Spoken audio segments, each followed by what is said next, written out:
যে গানে আছে ষড়চক্রের বেদের কথা।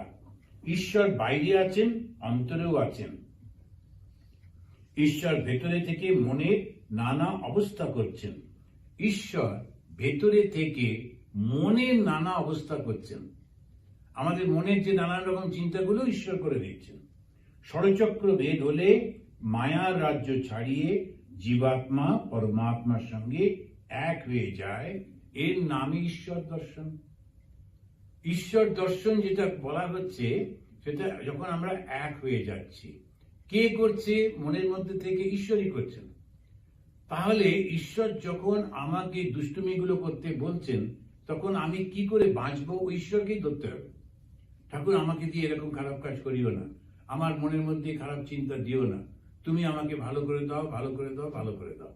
তো বিভিন্ন ভাবে প্রার্থনাগুলো বলে যে তত্ত্বে দক্ষিণামুখম, আমাকে তুমি তোমার ভালো মুখটাই শুধু দেখাও, ভালো রূপটাই শুধু দেখাও, তোমার খারাপ ওইসব কি আছে আমার দরকার নেই, ওটা তোমার ব্যাপার। আমাকে তোমার শুধু হাসি মুখটা দেখাও, আর আমার মনের মধ্যে শুধুই ভালো ভাবটা দাও। ওই প্রার্থনা করতে করতে করতে করতে তখন ওই খারাপ ভাবটা চলে যায়। কার কাছে প্রার্থনা করছি? নিজের মনের কাছেই প্রার্থনা করছি, নিজেই নিজের কাছে প্রার্থনা করছি। করতে করতে করতে করতে না না না, ওরা তো ভালোই আছে, বা ঠিকই তো আছে, আজকালকার ছেলে মেয়ে একটু এরকম ভাবে কথা বলে, এরকম করে করে আমি খারাপ দেখতেই পাচ্ছি না করে, এই যখন দেখতে পাচ্ছি না হয়ে গেল, বাস মনটা শুদ্ধ হয়ে যাচ্ছে। মায়া দ্বার ছেড়ে না দিলে ঈশ্বর দর্শন হয় না। তো মায়া দ্বার ছাড়তে হবে বলেই উদাহরণ দিচ্ছেন ঠাকুরের। এটা একটা স্পেশালিটি, যখনই কিছু বলতেন সঙ্গে সঙ্গে একটা উদাহরণ দিয়ে দিতেন। রাম, লক্ষ্মণ, সীতা একসঙ্গে যাচ্ছেন। সকলের আগে রাম, মধ্যে সীতা, আর পেছনে লক্ষ্মণ। সীতা মাঝখানে থাকায় লক্ষ্মণ রামকে দেখতে পাচ্ছেন। এখানে ঠাকুর একটা অ্যালিগরি করলেন যে সীতা হচ্ছেন যেন মায়া, রাম সেই ভগবান, লক্ষ্মণ হচ্ছে ভক্ত। ভক্ত ভগবানকে দেখতে পাচ্ছেন না, মাঝখানে মায়া আছে বলে। তেমনি মাঝে মায়া থাকাতে জীব ঈশ্বরকে দর্শন করতে পারছে না। তবে ঈশ্বরের কৃপা হলে মায়া দ্বার ছেড়ে দেন। যেমন দারবানওয়ালা বলে, বাবু হুকুম করে দিন, ওকে দ্বার ছেড়ে দিচ্ছি। ঠাকুর আর একটা খুব সুন্দর মাস্টারমশাইয়ের সঙ্গে, মাস্টারমশাই বলেছিলেন ঈশ্বর দর্শন হচ্ছে না কেন। উনি সঙ্গে সঙ্গে এখন একটা গামছা ছিল, সেটা নিয়ে মাঝখানে টাঙিয়ে দিয়ে বললেন, তুমি এখন আমাকে দেখতে পাচ্ছ? বললেন না, এইটার জন্য। এখন ওইখানেতে ভক্ত বসে আছে, এখানে ঈশ্বর রয়েছেন, শুদ্ধ মাঝখানে ওই মায়াটা আছে বলে। এবারে একটা প্রশ্ন, সেই প্রশ্নটা হচ্ছে একটা যে ফিলোসফিক্যাল একটা কোশ্চেন।